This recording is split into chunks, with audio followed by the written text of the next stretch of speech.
బీహార్ ఎన్నికల్లో ఎన్డీఏ కూటమి భారీ విజయం సాధించడం పట్ల బీజేపీ శ్రేణులు గుంటూరులో సంబరాలు నిర్వహించారు.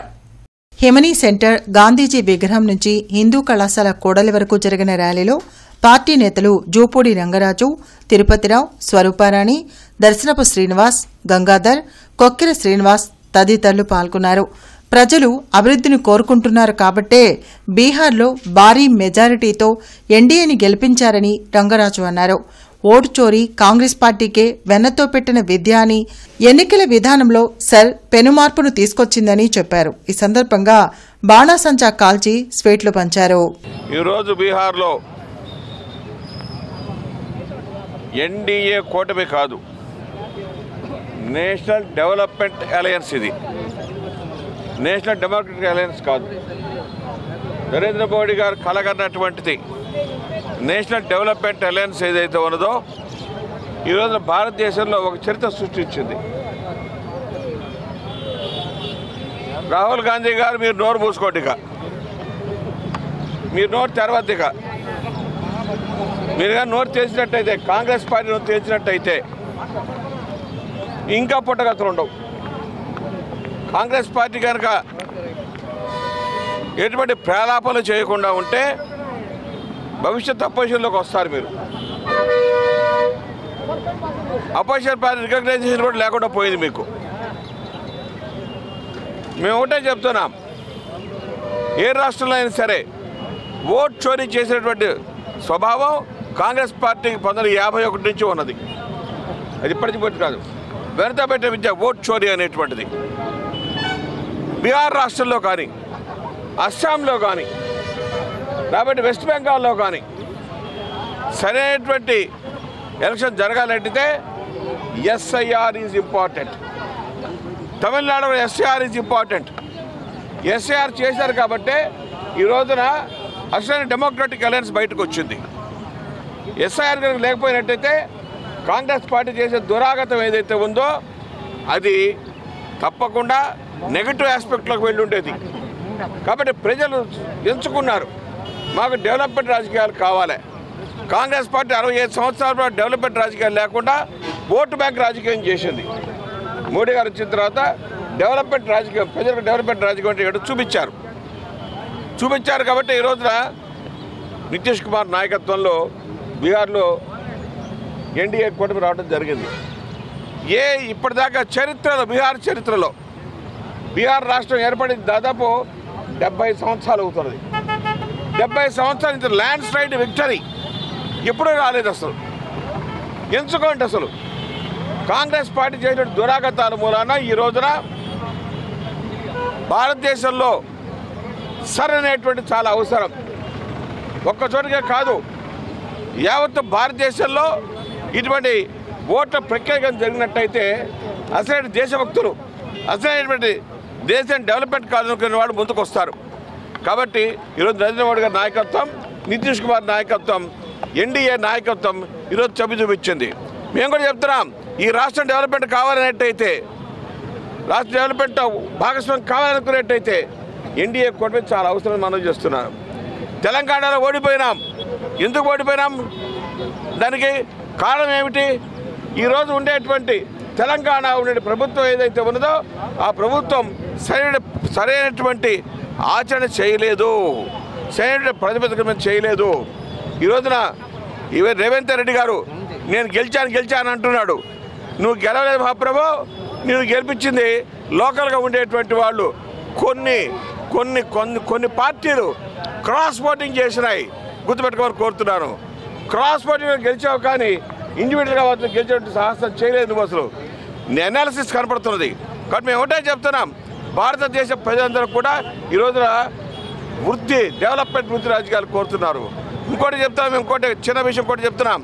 ఈరోజు ఎవరైనా సరే టెర్రరిజం పైన గారికి ఎటువంటి వాడైనా సరే టెర్రరిజానికి కాపు కాసినట్టయితే ఆ పార్టీలకి, ఆ రాజకీయ నాయకులు పుట్టగతులని మనం చేస్తున్నాం.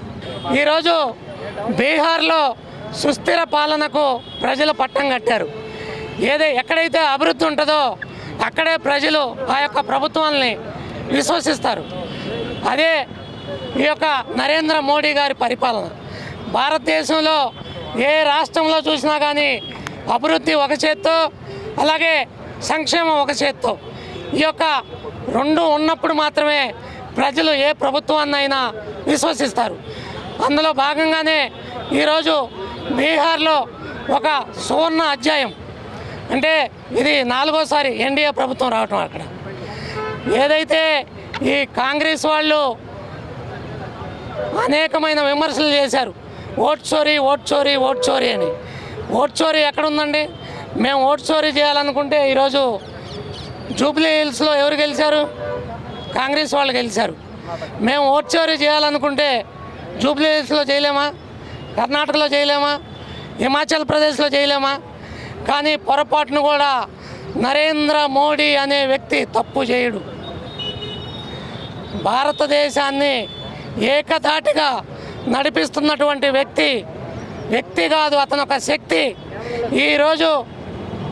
ఈరోజు భారతదేశం సస్యశ్యామలంగా ఉంది అంటే, అలాగే ప్రపంచ దేశాల్లో తల ఎత్తుకుని తిరుగుతున్నాము అంటే 2014 నుంచి నరేంద్ర మోడీ గారు ప్రధానమంత్రి అయిన తర్వాతే మన భారతదేశానికి కీర్తి ప్రతిష్టలు వచ్చాయి. దాదాపు 15 సంవత్సరాల పాటు గుజరాత్ ముఖ్యమంత్రిగా, 12వ సంవత్సరంలో అడుగు పెడుతున్నాడు ప్రధానమంత్రిగా.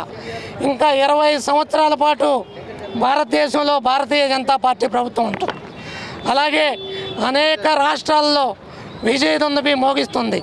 దేనికంటే అభివృద్ధి, సంక్షేమం, ప్రజలకు ఎటువంటి ఇబ్బందులు లేకుండా పరిపాలన సాగిస్తున్నారు భారతీయ జనతా పార్టీ ప్రభుత్వం.